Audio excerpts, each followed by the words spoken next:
Jayeng Rono Bancinde Bancilada. Dipikir aku ora krungu, ora ngerti gelagate. Kakang Sawung Rono uga sawung sami. Budal ana ing alun-alun Kartosura ngleboni Giripatembayane bangsa Nakudalanda.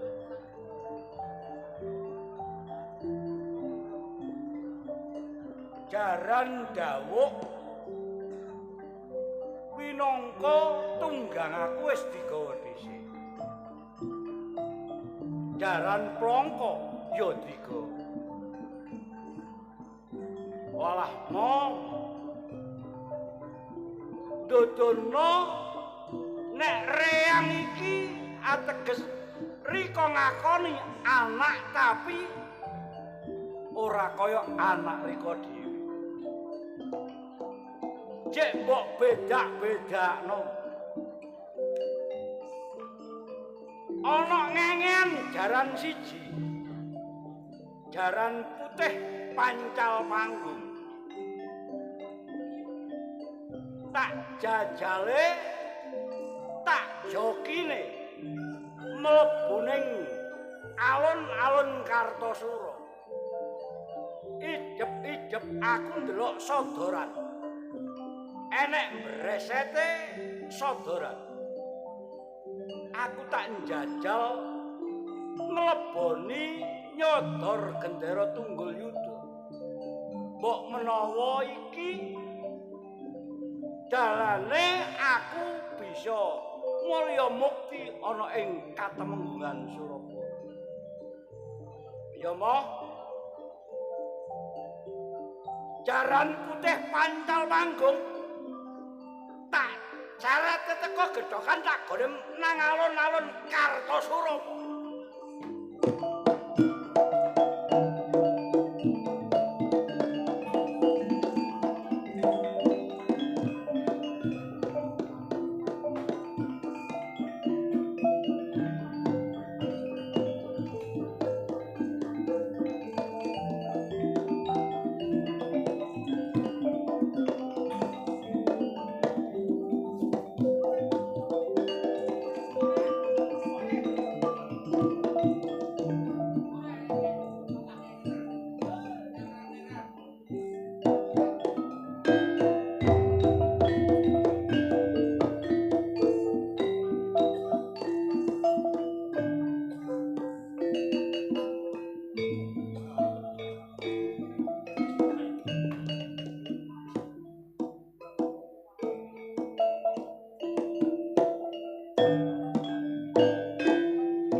Apa iki dina wis kenek dimulai penyodoran ana ing Kartosura kene?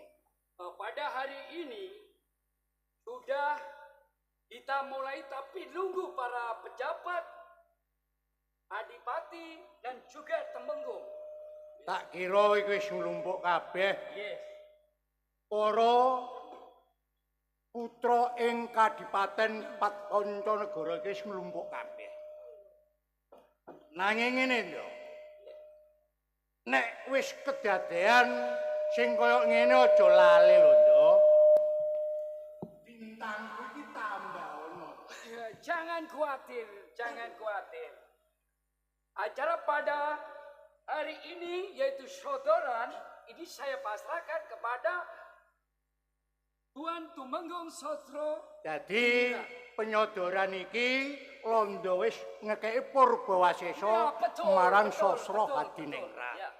Nek ngono iki dina ayo dimulai to ya. Ya betul. Silakan dimulai. Kaya Dimas Cakraningrat. Aku wis matur suwun dening apa sliramu Dimas. Ados saka ing Kadipaten Sampang Madura oleh undangan teko panyodoran ana ing alun-alun Kartosura. Terus kepriye kabare?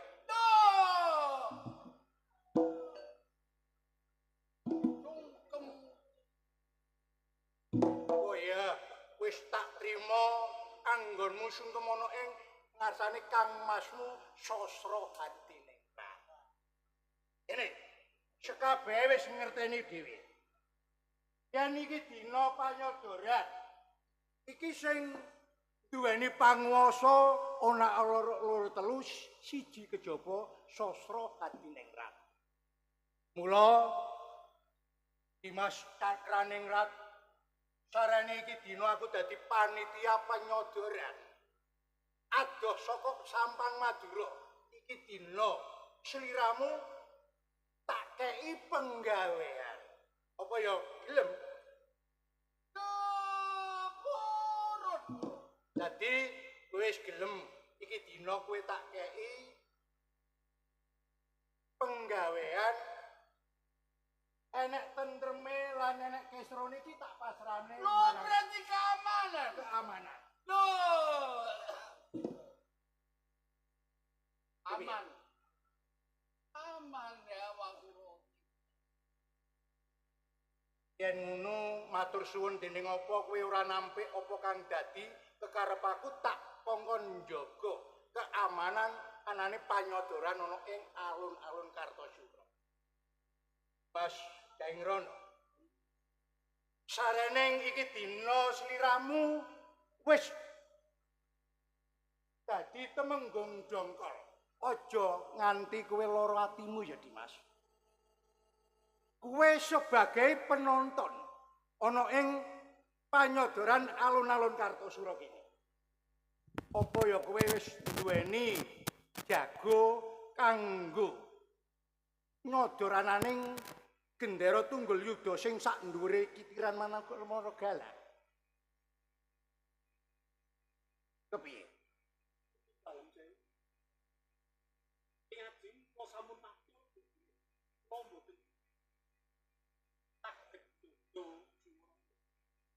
Ya piye? Awit kula sampun gadhahi jago. Kang kula gadang-gadang saged nglintir kawibawan. Anak pundungan Sawung Rono dalah Sawung. Dadi putraku dhewe Sawung Rono dalah Sawung Sari sing bakal ngleboni giri patungbayane bangsa Walanda. Mula iki dina ayo kena diwiwiti. Enggal-enggal Daptara ngger. Muga-muga kowe bisa ngayahi apa kang dadi sayembarane bangsa Walanda. Kowe bakal iso dadi temenggung Kanoman ana Brangwetan kutha Surabaya ya ngger. Ayo enggal.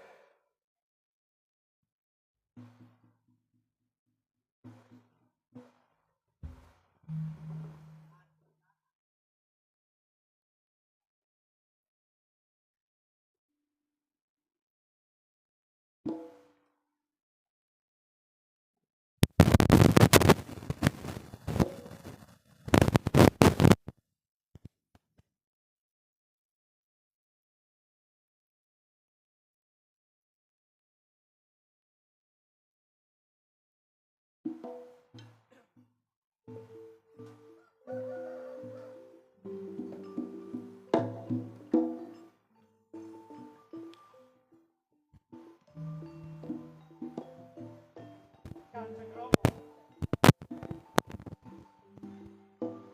Ingkang putra nyuwun pangestu panjenengan Kanjeng Rama. Muga-muga kula saged ngleboni diri patemboyane bangsa Walanda. Nyodor gendera Sukoyuga. Kanthi pangajap kula saged gantos panjenengan dados kalendra wonten ing katumunggan kutha Surabaya Kanjeng Rama. Cah bagus. Sawurana. Aja tiga batinmu ya. Jembarno atimu. Supaya sing mbok sodorane gedhe kuwi. Sing dipander sadurunge iki kan manara kalam. Bisa kasembadan. Pangestune Pangestune.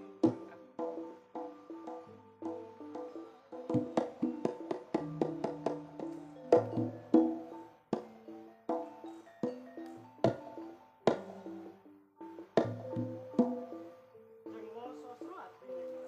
Iya, Mohon parilah pangestu panjenengan. Muga-muga kula saged ngleboni diri patemboyane bangsa Madura. Kula nyuwun pangestu panjenengan. wis tak bali lae utawa tak pangestuni muga-muga kowe bisa ngayahi kewajiban ya, Ger. Iso ngganteni palunggane Kanjeng Ramamu dadi katemunggan Kanomanok Brangwetan kutha Surabaya ya, Ger. Sawungrana. Nggih, matur nuwun.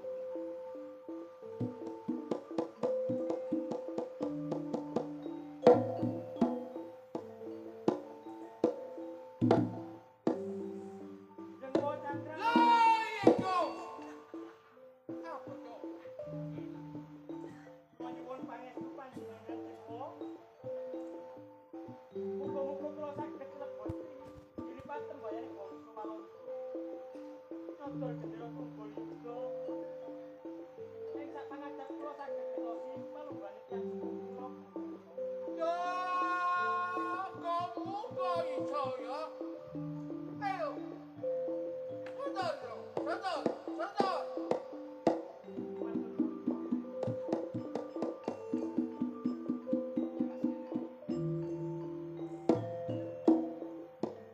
Dimas Sawungsari. Nggih, Mas. Tak jaluk pangestumu ya, Dimas. Nggih, mugi-mugi saged nyodor gendera Mulyoga, Kang.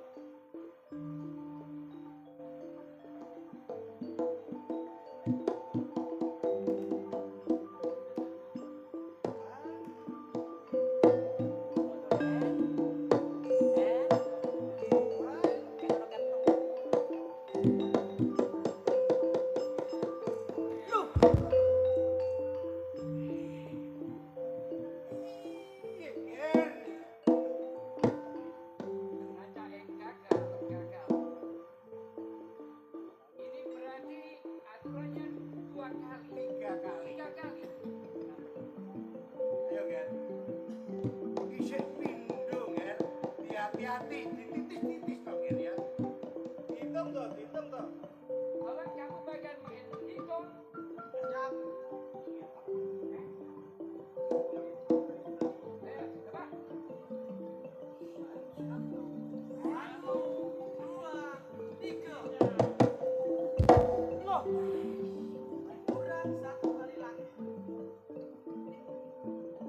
Kain kopral, Bokir, tolong Anda hitung.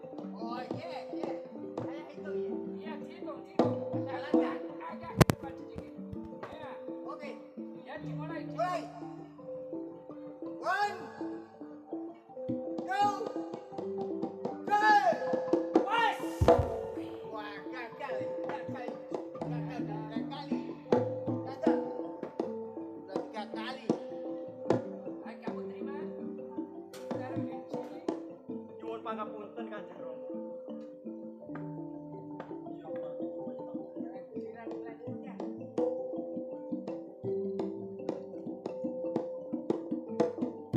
Sawungsari. Iki dina kowe kena daftar ana ing pendaftaran, Ger. Ayo daftar dulu. Daftar toh. Ya, daftar dulu.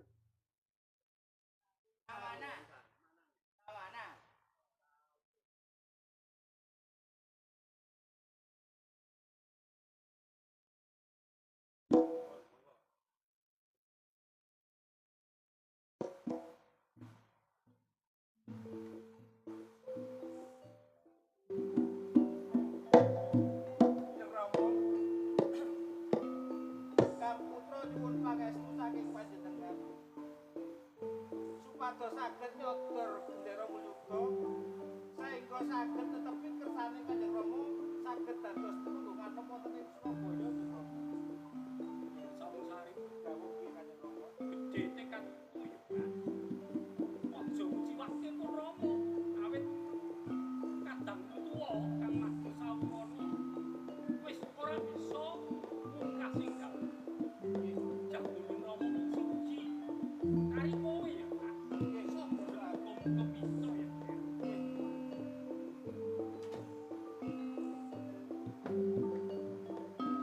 Joko sastra diningrat. Iya. Pun pangestu panjenengan Joko. Sawung Sari. Nggih, Joko. Siji jagone Kanjeng Ramamu ing nyatane Kang Mas ora bisa ngayahi kewajiban. Mula iki dina ayo ya. Hati-hati nih ya. Tak dongak-dongakno kowe bisa ganeni palungguhane Kanjeng Ramamu Kasihan Joko. Joko cakrane Kra. Yo iya Cok, apa Cok? Pangestu panjenengan kang kula suwun. Yo ya tak. Ayo. Sondor. Sondor Cok. Nggih, Joko.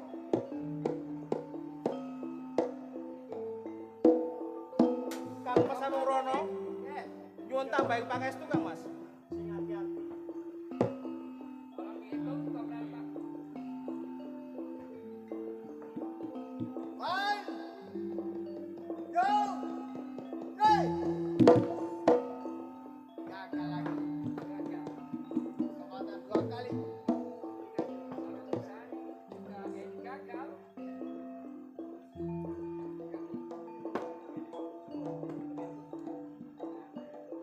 Oke. Ayo. One, two, three. Gagal lagi.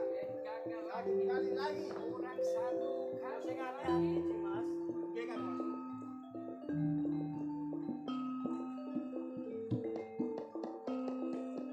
Diwaspadake. One, two, three. Gagal lagi. Gagal lagi semua. Gagal. Gagal lagi. Ada. Ada yang. Gimana ini Tuan Ya. Sosro Adiningrat? Sarene akeh satriya sing putra ing Kadipaten Patkonjonegoro ora bisa ngayahi apa kan dadi sayembarane bangsa Walanda. Mulai iki dina panyodoran ditunda. Oh, tidak bisa. Loh. Hari ini harus selesai. Saya sudah memberi tugas kepada yaitu Tuan Sosro Adiningrat bahwasanya hari ini penyodoran harus ini selesai. Nek penjaluke bangsa Walanda sing kaya mangkono iki dina tak umumne. Akeh kawula alit sing sak pinggire ana alun-alun Kartosura tak wenehane weruh. Ya, betul. Kawula alit sing iki dina ndelok penyodoran ana alun-alun Kartosura. Mula iki dina aku bakal woro-woro sok sapa ae gak tunggak dan diudingi bisa ngleboni apa kang dadi sayembarane bangsa Walanda sing nyodor anane gendera tunggul yuda sing sak ndure Manara Galak. Ayo, sapa ae sing bakal ngleboni iso? Ayo maju.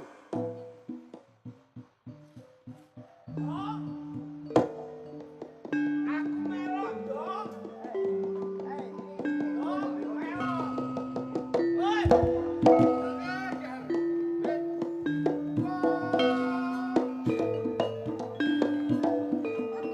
Are sautau.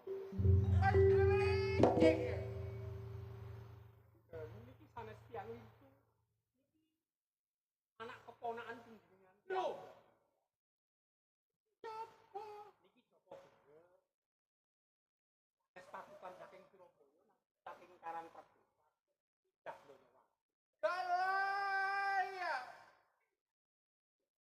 Kamu kan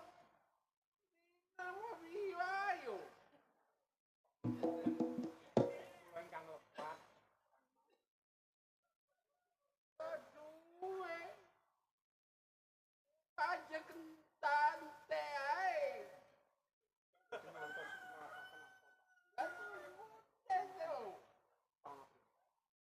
Mas Engron. Terus nganti kuwe ngadang-ngadangi anggone jange Miloro. Adikku Cakraningrat. Iki sapa iki? Punten dalem sewu Kang Mas Sosro Hadiningrat. Iya. Kula mboten badhe selak. Menika nggih anak keponakan panjenengan piyambak patutan saking Karang Pradesan, saking lidah Ndorowati Kang. Dadi iki isih anak turunmu Nggih, saka Karang Pradesan. nggih. Wah. Ora layak. Kowe nganti dijabut beselitmu. Lah wong kowe iki kok ya klutusan nang Karang Pradesan. Pangapunten ingkang agung. Jaluk sepuro nek wis ana kedadan sing kaya ngene. Nggih. Lah terus sapa jenenge? Niki Joko Brek. Joko Brek. Joko Brek. Ora usah wedi. Iki Pak muwa dhewe. Yo Pak demu wa dhewe. Ora usah wedi didangu matur apa. Joko Brek. Nggih, Dik. Terus kuwono lancang kowe wani miyak-miyak mlebu ana ing sakjeroning alun-alun Kartosura. Iki enek parigawe apa kowe? Kula badhe nderek sayembara. Jange melok sayembara. Nggih. Ora bisa. Lah wong akeh anak saka Kadipaten Patkancanegara ora bisa ngayahi terus kowe iki bocah desa ndelok pakaianmu koyo ngene ora bisa. Ora tak trima yen kowe iki mleboni. Piye? Loh, iki Mas. Ora oleh. Salah ya opo ga oleh? Awit iki arek teko desa kesa-kesa. Arek teko desa ora pantes ngleboni patengbayane Ndara Londo. Tetep kudu ijo. Nek ga ijo, aku musuhe. Ose. Sabar Dimas. Jajal, kok lebokno.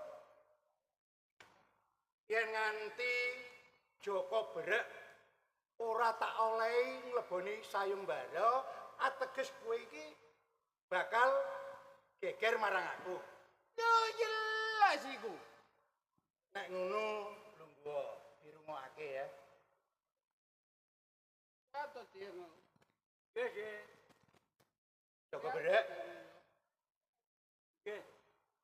aku bisa nrimo. Kowe ngleboni sayembarane Ndara Londo. Nanging enek syarate. Syarate napa? Yen putra Kadipaten satriya-satriya sing bagus-bagus iki bisa nyodor pinter.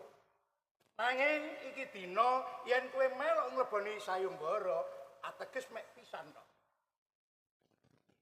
Nek putra katemenggungan saged nderek nyodor tapi Ping 3. ping 3. Nanging nek Joko Brek arek teko saka desa iki mung siji.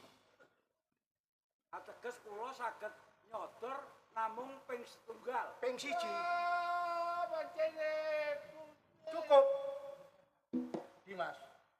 Sekabeh iki mau aku sing gawe peraturan. Aku panitia penyodoran. Yesus sosong. Kowe sanggup apa ora? Nggih. Yen nganti nyodor ping siji ora bisa ngrutokake gendera Tunggul Yuda sing sak dhuwur kitiran Managara, ateges kowe bakal tak pateni. Tak kethok gulumu, tak gitumbal ana ing alun-alun Kartosura. Nggih. Kula purun. Sanggup? Sanggup. Nek kowe sanggup, enggal. Ayo, daftar ana ing meja pendaftaran.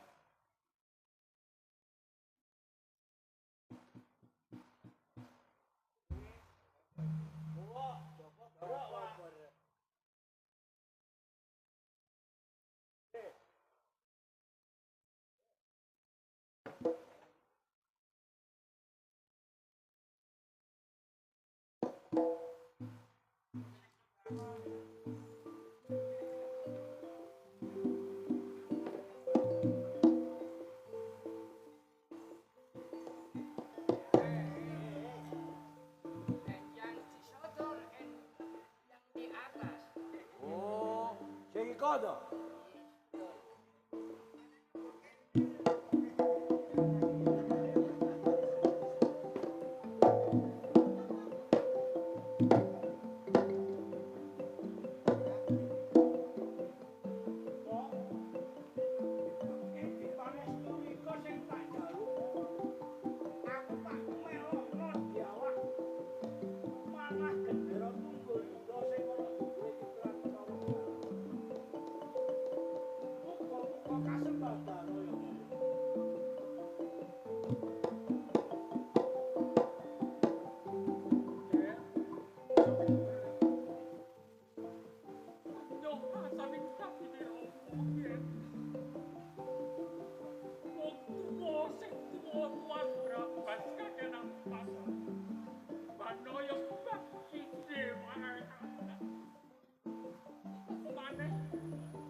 Gukno barek Guri. Dongakno ya Gukno, Guri. Aku iso manah gendera Tunggul Yuda ya, Gu. Yo, tak dongano. Muga-muga padang kuburmu bar dalanmu. Muga-muga keturutan karepmu dadi tunggale alun-alun Kartosuro. Do, Londo. Yes. Pandongamu sing tak jaluk. Oke. Muga-muga aku iso manah gendera Tunggul Yuda ya. Yes, mudah-mudahan Anda bisa menyodor.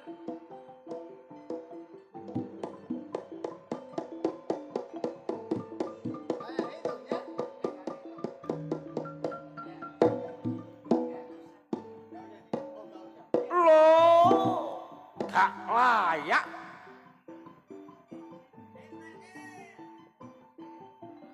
Gendera Tunggul Yuda kinubengan jem setan priprayani lolo Banaspati. Sing ngubengi gendera Tunggul Yuda sok sapa wae ora bakal kelakon bisa manah gendera Tunggul Yuda. Iki dina gendera Tunggul Yuda tak panahi iso tumiba ana sak tengahing kitiran Menara Gal.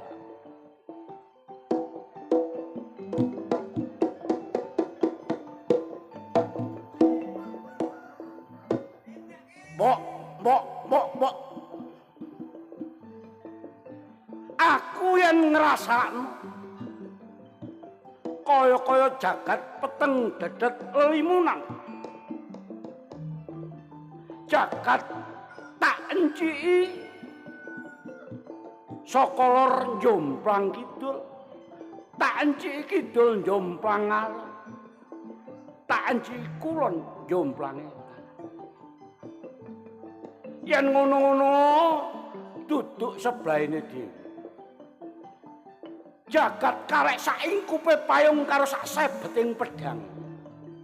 Yen aku ora ati-ati, aku bakal cilaka ana ing alun-alun Kartosura.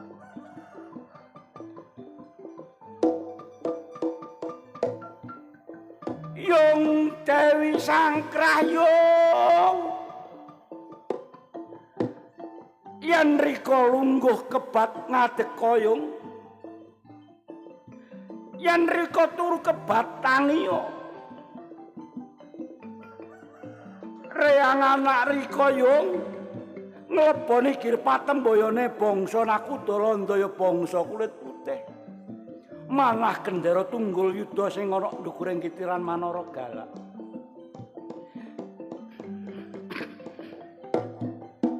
Yen reang ora kasembadan yung reang kapocok gulu reang yung winangka dadi tumbaling alun-alun Kartosura yung.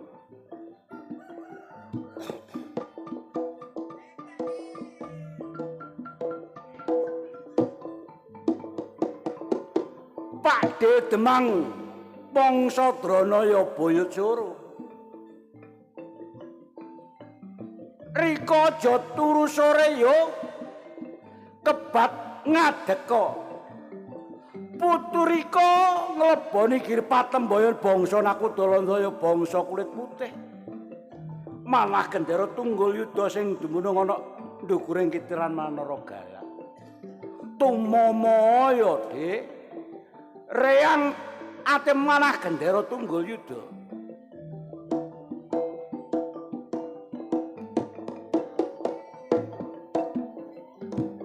Bagong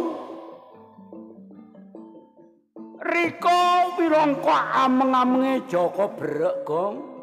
Ya winangka kancane Jaka Brek. Dongak-dongakno bendaramu manah gendera tunggul yuda sing ana ndukuring kitiran Menara Galak. Iso kasembadan, Gong. Yen wis kasembadan, rika bakal tak tukokke kurungan kencana. Rika bakal tak padhang ana ing tengahing alun-alun Kartosura winangka kanggo pertanda ana ing alun-alun Kartosura, Gong. Dongak-dongakno bendaramu ya, Gong ya.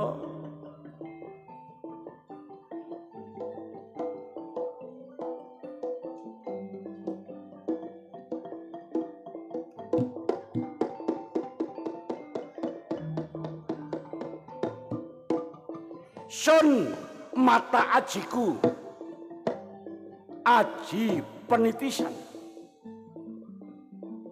Aja kok jalma manungsa. Nggo ndi papan padununganmu gendera tunggul yuda? Tak sosok panah iki dina kowe bakal lugur ana ing tengahing Bakara Kencana. Jembre pelayangan Ilolo Banaspati sumingkira. Yen kowe ora sumingkir bakal tumekaning pati. Kena panahe Jaka Brek iki dina. Yen aku iso nglugurna gendera tunggul yuda, bakal ngganteni palenggane Rama Jayangrana. Aku bakal dadi tumenggung anemana ing Brangwetan Surabaya.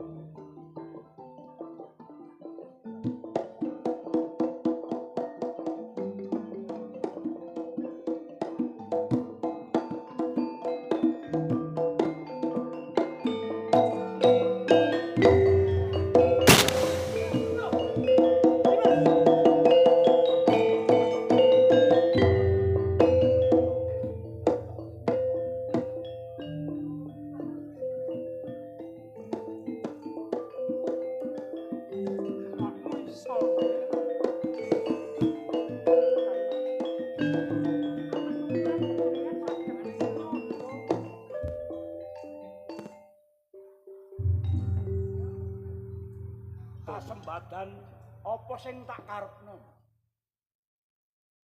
Jembo kula saged ngruburake gendera Nyata Tunggu. anak Anda oleh pangestu. Terus iki isane anakku nampa besulit kapan? dan ini anak Anda akan menerima beselit 1 bulan lagi, yaitu tanggal 1 Januari atau 1 ya? Ngono ya. Iya, iya, iya. Yo, aja selak. Ora bakal. Belanda tidak akan selak. Anakku tak irite ning panti busana. Ben ganti busana ora kaya ngene iki kawujudan. Ayo, Jeng. Lho niki.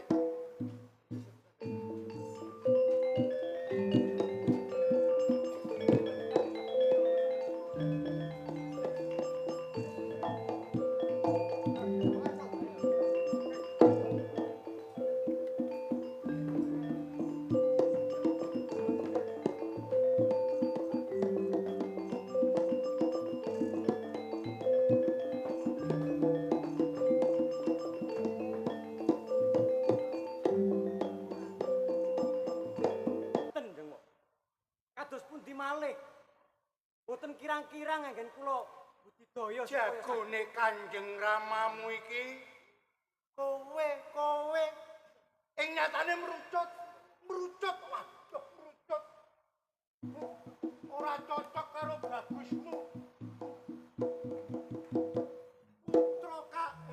putra ing katemungan Brametan Kutha Surabaya ndelok dedeg piadekmu ndelok pridak-pridakmu nyatane Pak ampun ngetikan ngoten kula lak nggih lengsem nek menang ngoten.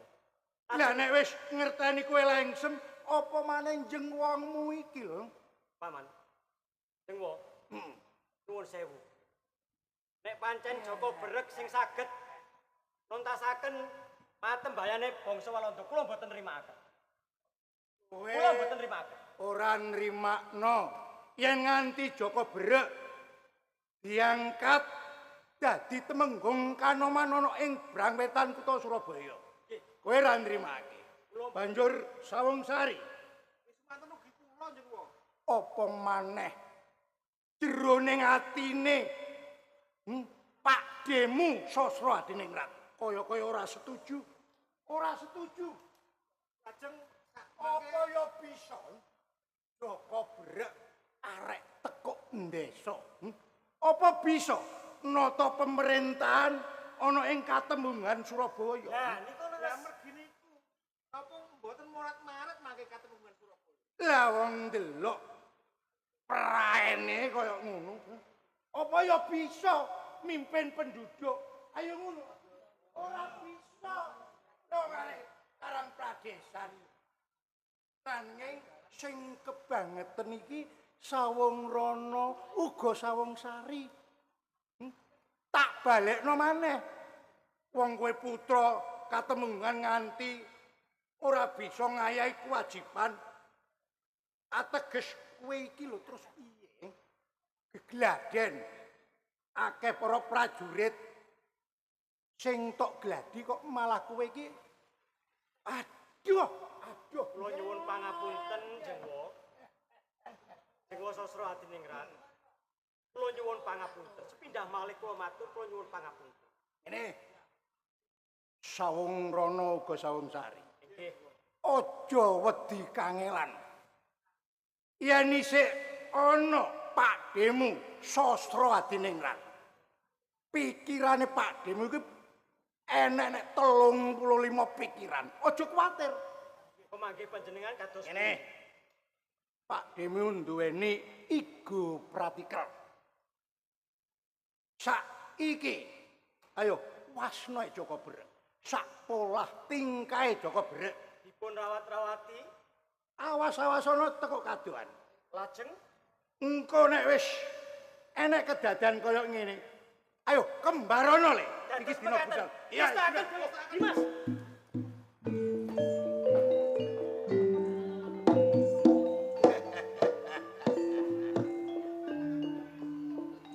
Sawung Rana Sawung Sari. yen kowe sekarone manut apa kang dadi kandhaku kowe besok bisa ngganteni palunggane Kanjeng Ramamu. Ya.